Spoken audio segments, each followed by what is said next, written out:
Good morning. How's everyone doing? Or good afternoon, wherever you're finding me from. My name is Penny. I come here 5 days a week to inspire you, to hope you can listen and learn and take something out of, what you've had from me, from my personal space, so you can make your journey a little easier than it is right now. We try to live a life with purpose. That's what I'm trying to do here. Like I said yesterday, some people will say, what's the need of flying first class? And economy is just as good because you're going to the same destination. The difference is the comfort. The comfort you get in first class is not the same comfort you get in economy. The comfort you have in having financial freedom is not the same comfort you have when you don't know where your rent is coming from, when you don't know where your next meal is coming from. The comfort you have of not worrying that soon you are going to lose your house, or soon you're going to be homeless, or soon you might not have a job, is different than when you have the finances together. So if you didn't see my video yesterday, I picked up this book because that's the space I'm in. I'm working on my finances, and it's a budgeting book, and I told you we are going to go over each title, and then we are going to start itemizing them one by one. So highlights, let's continue with the highlights. This one is budget mechanics. Okay, find your budget personality. You need to know what you need to budget for. Go low tech. I'm sure they're talking about the technology that is out there. Software that makes it simple for those of you who are tech savvy. There's softwares and apps that you can use to stay on a budget. Automate your savings payment, meaning you're not going to be carrying your money to go put it in the savings account.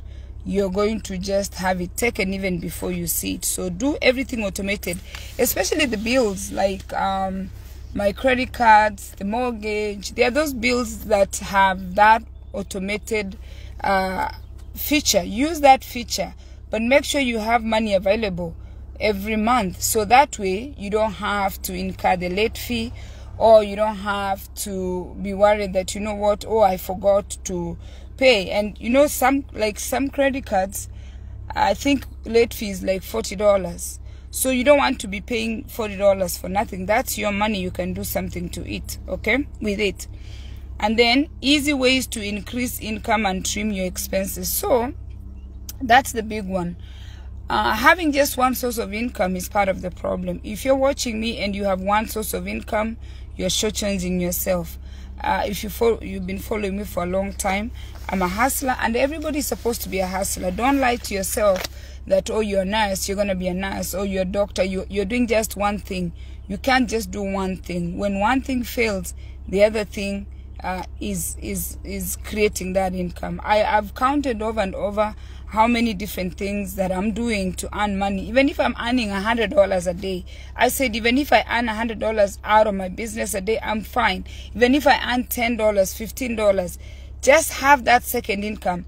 I sell a dozen eggs for $6. If somebody takes 2 dozen eggs and gives me $12, that's money. So Florence, good morning. So have several ways to earn. And here they are talking about minimum 4 ways. Okay, 4 ways of earning. Don't just have one, even 2 is not enough. You have to have different ways of earning. Increase cash flow without working more. Find a way for your money to work for you. When you're sleeping, your money is working for you. Like I have an online shop. When I wake up in the morning, if I get an order, that means the money was working when I'm sleeping, because I paid for the website. People are shopping from whatever time zone they're shopping from. Grace, good morning. And I'm getting orders, and I'm just waking up to these orders, and I just ship. So let your money work for you without you really putting so much time into your into your way of creating income. Know your spending triggers. Now, spending triggers, for instance, I went to the mall. I just needed Crocs for my son, which was supposed to cost $55. By the end of that whole trip, I had spent about $200. And yes, I was aware that I'm spending that money, but again, I don't want to deprive myself. I don't want to be like a minimalist, minimalist, those people who cannot just don't buy things. Like that minimalist who's obsessed, where you sing something that you really like. I told you guys I bought this bag and I really like this bag. I'm sorry. I'm like, okay, I have the electric bill, I have the mortgage, but I'm sorry, you know, I like looking at this bag. So know your triggers. So I don't go to the mall because I know if I see something I like, I'm going to buy.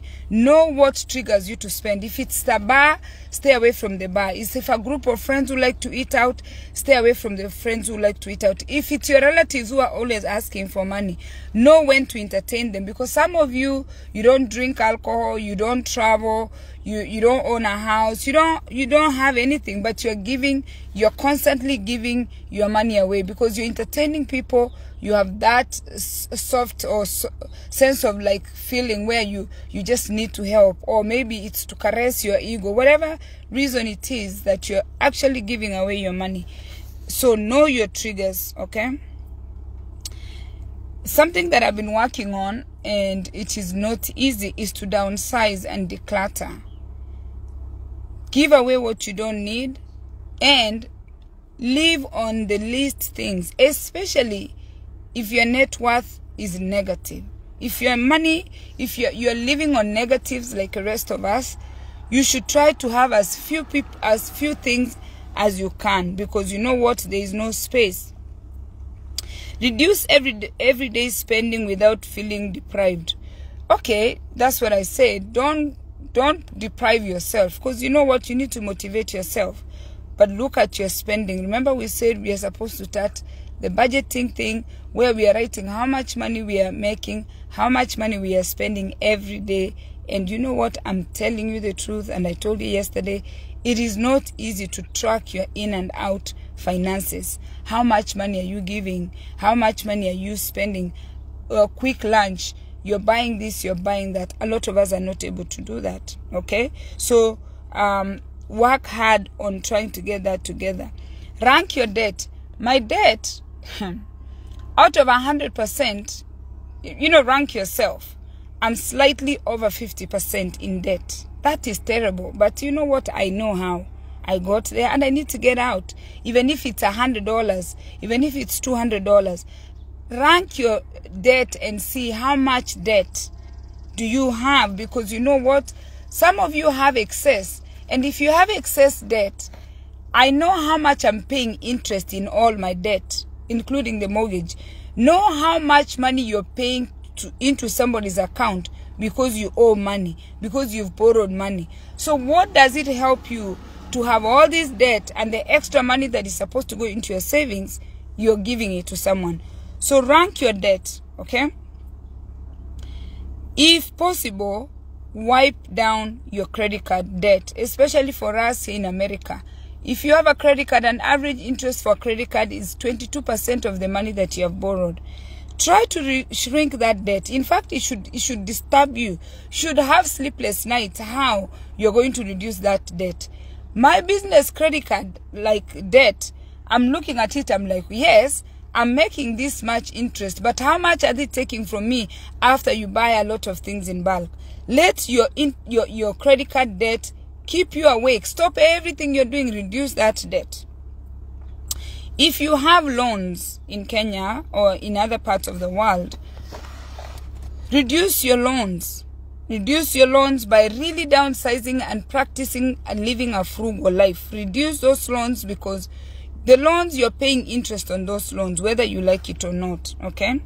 And then, if you have a mortgage, you need to try and see if you've improved your credit to refinance your mortgage. Because sometimes when you bought your house or when you took that debt, your credit wasn't good. Now that you've been paying and you're making your payment on time, you might be able to reduce your, to reduce your interest rate, because now you've been doing what you're supposed to do. So again, I invite you into my personal space. This is very personal. This is my life. What I do on Facebook is just to share with you the things that I'm dealing with on a day-to-day basis. And with 3 children, adult children in college in my house, believe me, these are adults in my house. I'm feeding 3 adults. I'm paying 3 adults tuition. I'm paying their shelter. Joseph, how are you? My 3 children are grown people, and they are 24, 22, and 19. These are grown people who, if it was possible, they should have been in their house, but they are not there, because I want to give them that foundation so they can open their wings and go. So I cannot sit here and tell you, oh, no, I'm on positives. Eventually, I'll get on those positives, financial positives. But right now, with that responsibility, the water is running, the bathroom is being flushed, everything is happening. But these are not children. These are adults. And as a mother or as a father, it's your responsibility to give these children a start before they leave your house. But you have to be mindful. Remember, the first thing that, in fact, you need to do every day is to put some cash away before you do anything else. Once you get paid, don't try to do so many things before you put 10%. I do 20%. I'm not even thinking about it. Any job that I've worked, any money that I make, regardless of how much money I make, 20% has to go. If I sell waste beads, 20% has to go. And I'm driving it. I told you it's not in the regular bank. I'm driving it to a different bank where I am putting it there, and I'm leaving it there for a rainy day. 20% of my income must. And again, it's because all the 30 years I've been in America, I've been the one helping. I've been the one whoever needs, who needs. Until now, my children are old. I don't have money, and I need someone to give me $2,000. I need someone to give me $5,000. I need someone to give me $10,000. I don't need like 100. I need thousands of dollars. But I don't have one person that can give me $1,000 without me taking it back, without them wanting it back. If I borrow money right now, I must refund. But I want you to know all the money that I've been giving away, most of the time, it's one-way money gone, and it does not come back to me. Before I finish, I want to talk about those of us who come from other countries that have siblings. When I talk about siblings, if I have 8 siblings or 7 siblings. What happens when your siblings depend on you and they're in another part of the world? Sometimes all you're giving them is $100, $150, $20, $40. If you go to, now we have the Wave. If you go to your Wave and see how much money you've sent to your relatives, you will be so shocked. Back in the day, we used to use Western Union. If I show you the amount of receipts that I sent money to my siblings, you will not believe it. And guess what? When it's all said and done, they are not grateful. Because remember, everybody's saying, all you sent me was $100. All you sent me was $50. All you sent for my kids' school fees was this amount of money. But I want you to know, if you have 5 siblings and you send them $100 each every so often, that is $500 out of your paycheck. There's a time I had 2-3 jobs. And if you ask me where that money is between my parents and my siblings, I have none to show. I have the receipts, the mode of sending, I have it. But when they sit with you, each one of them will tell you, all you did was just send me $100. If you're making $500 a week and you send your siblings $300, 3 different siblings, you are paying their school fees, the rest are sick, something is always happening. Each one is asking you for money. And that's the situation I put myself in for such a long time. And when I look back, I wish I knew better, because I could have bought stocks. I should have been sending $50 keeping $50. I did not keep a dime.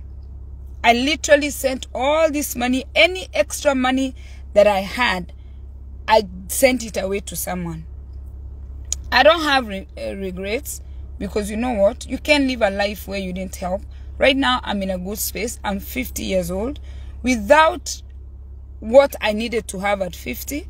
But I learned, and that's why I come here and bring my personal life here for the younger people. Help.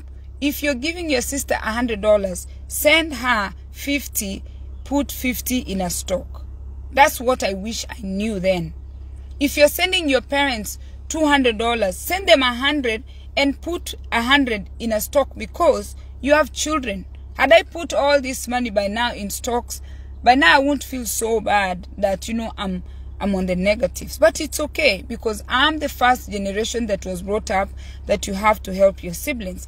But you have to help your siblings with decorum. Good morning, my daddy. With decorum. Make sure that you're balancing that equation. My conscience is clean. Balance that equation. Make sure you have a foundation before you start helping everybody else. And remember, a house is not the building. A house is the foundation. Bossy, my dear, good morning. You are the foundation. If you're the breadwinner of your family, you are the foundation of everybody. Without you, nobody is standing. So I want you to know, if your foundation is not deep enough, you will find yourself homeless with your whole family, especially if you are the breadwinner. Give yourself a good foundation, so that way when the wind is coming, you can stand firm. And again, don't neglect your siblings by being selfish. Give them half and save half and have something for yourself. And that's why I encourage you guys to listen and learn, because at my age, there are things I've learned, and I'm saying I wish I knew better. I wish I bought that life insurance with living benefits when I was 19. I wish I bought those stocks, Amazon stocks, when they were $100. I wish I knew, and that's why I come here, is to share the things that I have learned. And that way, somebody who's younger than me can listen and learn to live a life with purpose. You cannot live a life with purpose if you're not intentional, especially on your finances, on your health and wealth. Thank you for watching. Please share this video and kindly go to my YouTube channel, because when I finish with these videos, I move them to YouTube. There are some of your family and friends that are not on YouTube. Invite them to the YouTube space. Let them please like my page and subscribe. I truly, truly appreciate your support. If you guys don't come here to listen and learn, I won't be talking here. And always remember, a coach needs a coach. A mentor needs a mentor. You can't have it all, and you can't always know it all. We learn from our mistakes, and as Bossy says, as we grow, we learn and know better. That's why we are able to teach our children or our friends and family to do better than we did. Thanks.